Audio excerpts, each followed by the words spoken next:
Okay, everybody, so this is where we left off with chapter 23. We talked a little bit about the plague, and now we're going to talk much more about Lyme disease. So, Lyme disease is another bacterial infection of the blood that is vectored by an arthropod. I'm sure you all know that Lyme disease is vectored by ticks. Um, the name of the organism is Borrelia burgdorferi, which you have there. Um, so Lyme disease is so important for us to talk about because if you look in your book on page 652, there's a map of the United States where Lyme disease is most prevalent. And if you look for Delaware, it's going to be very hard to find Delaware because we are so completely covered in cases of Lyme disease. So Lyme disease is very common in this area. It was discovered in Connecticut. So the Northeast United States is definitely the hotbed of Lyme disease infections. So it's really important, I say for pretty much every person in Delaware, you should be tested for Lyme disease, once a year or once every couple of years, depending on how at risk you are.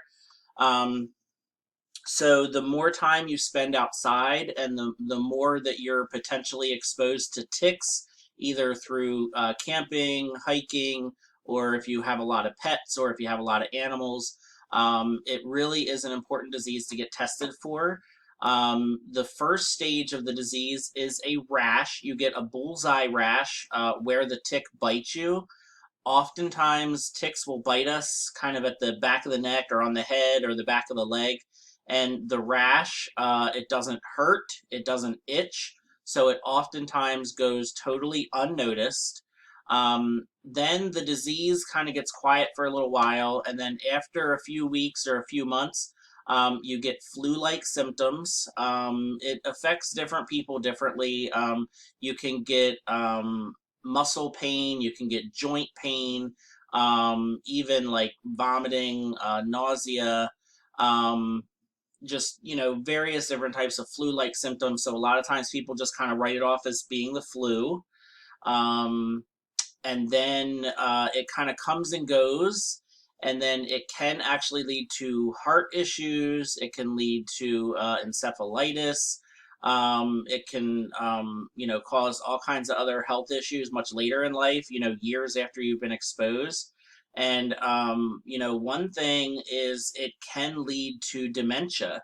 So if you have a parent or a grandparent or pretty much anyone that you know who's diagnosed with dementia or Alzheimer's disease, it's really important to get them tested for Lyme disease because it could actually be dementia from Lyme disease.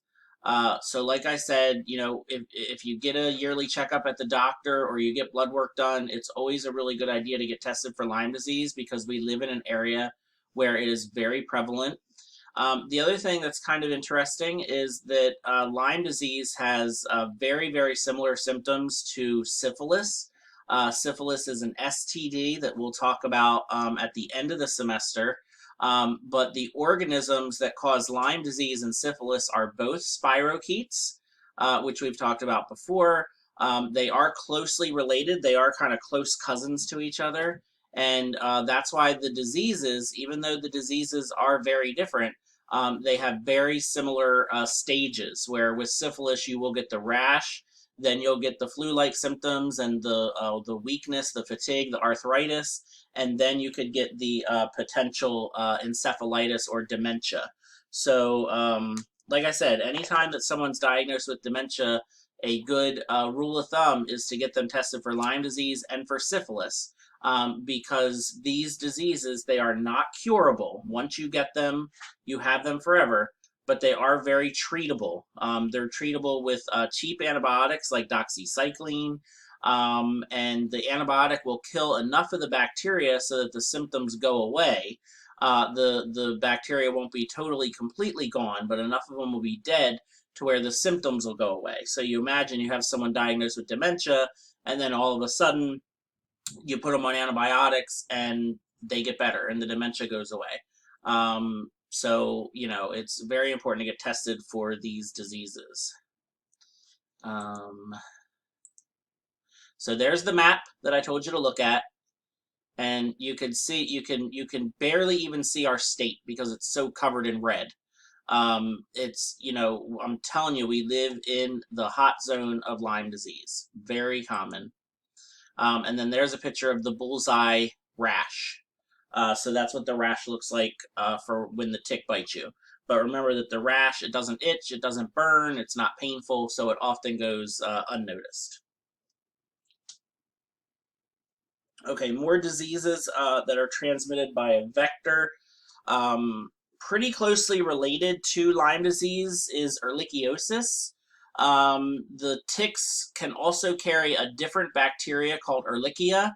That is, again, it's a very common, or it's commonly with Lyme disease. So if someone is positive for ehrlichiosis, they're probably also positive for Lyme disease. Ehrlichia is, again, closely related to the Lyme disease bacteria, and the diseases are very similar. Ehrlichiosis tends to be a little bit more mild, a little bit less dangerous than Lyme disease. It's treated with the same antibiotic that treats Lyme disease.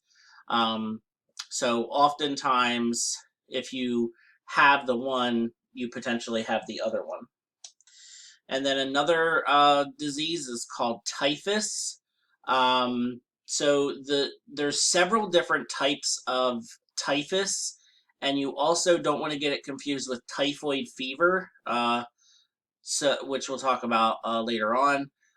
So the two types of typhus that you need to know, the first one, common typhus, is spread by body lice, and the bacteria is called Rickettsia prowazekii. And it's really transmitted through the feces of the lice, but you just have to remember that it's body lice. And then the type of typhus that's actually vectored by ticks is called Rocky Mountain spotted fever. That bacteria is called Rickettsia rickettsii. So you can see that obviously they're very closely related. They're in the same genus. They're just two different species. One species is carried by the body lice. The other species is carried by ticks. One disease you would technically call typhus. The other disease you would call Rocky Mountain spotted fever. The diseases are, very similar to each other, as would be expected. And the other thing that's strange is Rocky Mountain spotted fever is actually much more common in the eastern half of the United States, despite its name. So its name is kind of a misnomer, but it is what it is. Sometimes we can't do anything about these weird names for these diseases. So don't get your two rickettsias confused. Make sure you know which one is typhus, vectored by lice, and which one is Rocky Mountain spotted fever, vectored by the tick. And you can read more about it in your book if if that's not clear enough to you.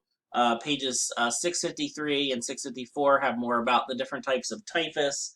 And then also, I forgot to mention the Lyme disease life cycle is also on page 652. So that might have some interesting information for you. Okay, let's see. I think we're going to now move on to viruses.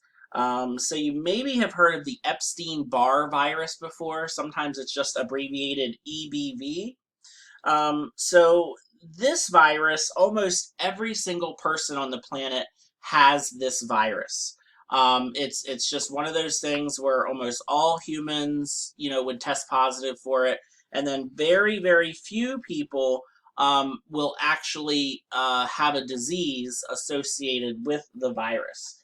So one disease is called Burkitt's lymphoma. This is a type of lymph cancer that only really strikes children in Africa. The researchers believe that the Epstein-Barr virus is somehow involved with the disease, but we don't really know why or how. Notice that the Epstein-Barr virus is technically a herpes virus. It is herpes virus 4. So if you remember back when we said that chickenpox is herpes virus 3, this virus is herpes virus 4. It's believed that somehow when someone has, when a child has malaria, and if they also have this Epstein-Barr virus, that is going to cause some sort of genetic mutation, which is going to result in this type of cancer.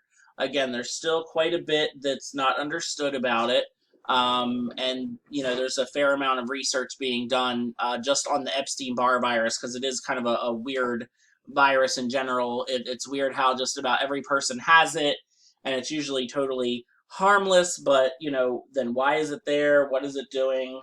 All that kind of stuff. So then, I'm sure you've all heard of mono or mononucleosis. Sometimes this is called the kissing disease. So this has been definitively proven as being caused by the Epstein-Barr virus.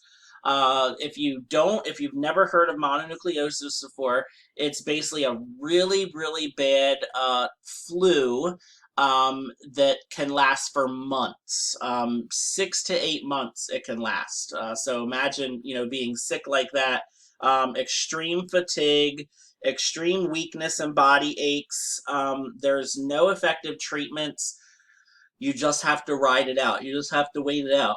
And like I said, it is, it's called the kissing disease because it usually gets teenagers, and it's usually spread by kissing. But again, most people already have this virus. It's just some people have this reaction to it, and we don't really know why. One thing that is dangerous, if someone has mono, it's very dangerous for them to be riding around in a car, because mono usually causes a enlarged spleen.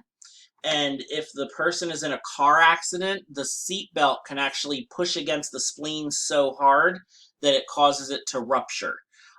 So someone with mono, I mean, they're probably not going to feel like wanting to be in a car and drive around anyway, but it's important, for them to stay home, not just so they don't spread the disease, but so they don't potentially get hurt in a car accident, because that can be deadly. So other things that are being researched in terms of a possible relationship to the Epstein-Barr virus are things like multiple sclerosis, Hodgkin's lymphoma, and nasopharyngeal cancer. So these are other diseases that there is a suspected link between them and the Epstein-Barr virus, but it's just not really known. Okay, the cytomegalovirus, or CMV, is herpes virus number 5. So we're up to 5 herpes viruses, and I think this is where we stop with the herpes viruses, so that's nice at least. So, once again, just like with Epstein-Barr virus, most people have this virus, but they don't get sick, they don't have any problems or anything. Sometimes people will get a more mild version of mono, but where it's dangerous is with infants.